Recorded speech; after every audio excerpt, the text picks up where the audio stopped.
All right, welcome back for another NoGi Driller's Guide session. Once again, anybody that's watching this, if there is something that you want to see us drill or some kind of content that you would like to see us do, please send us a message.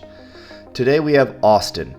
Austyn, of course, if you haven't noticed any of the videos in the past, is a 14-year-old kid who has been training about a year now, maybe a little bit longer than a year, and his game has grown in ways that he doesn't see, and it's funny. It's funny because he gets so discouraged most days. Like, I see the frustration in him, and I don't know. He's 120, 30 pounds.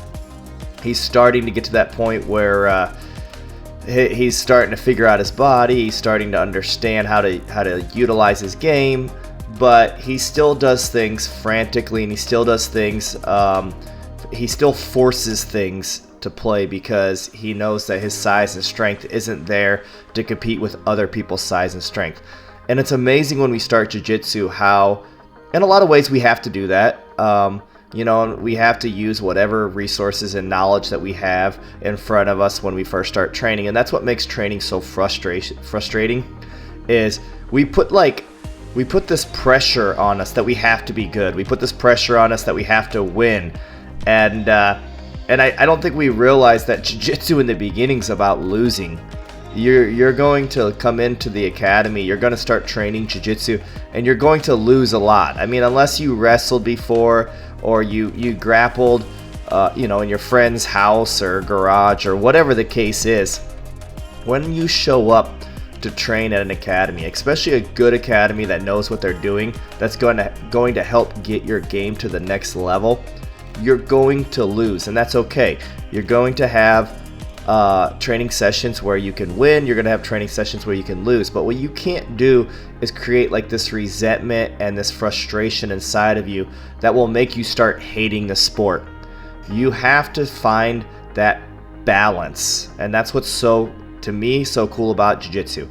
I've spent my entire life trying to find a balance where I believe in myself, I believe in my journey, I trust what I'm doing, but also that I can constantly be held accountable to growth, right? And that's the hardest thing sometimes, is the fact that we work so hard as humans and we put so much effort into something and that we still fail or we still lose at that. And it discourages us. It discourages us to move forward. But you have to constantly reset your brain every day.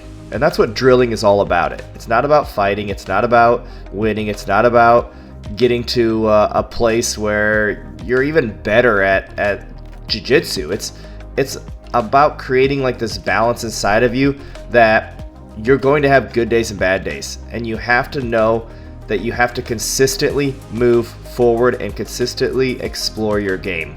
Okay? If you're not consistently exploring your game, whether you're a white belt or a black belt, you're going to build resentment and you're going to start wanting to quit or have no motivation. And that's the worst thing that you can do for your game.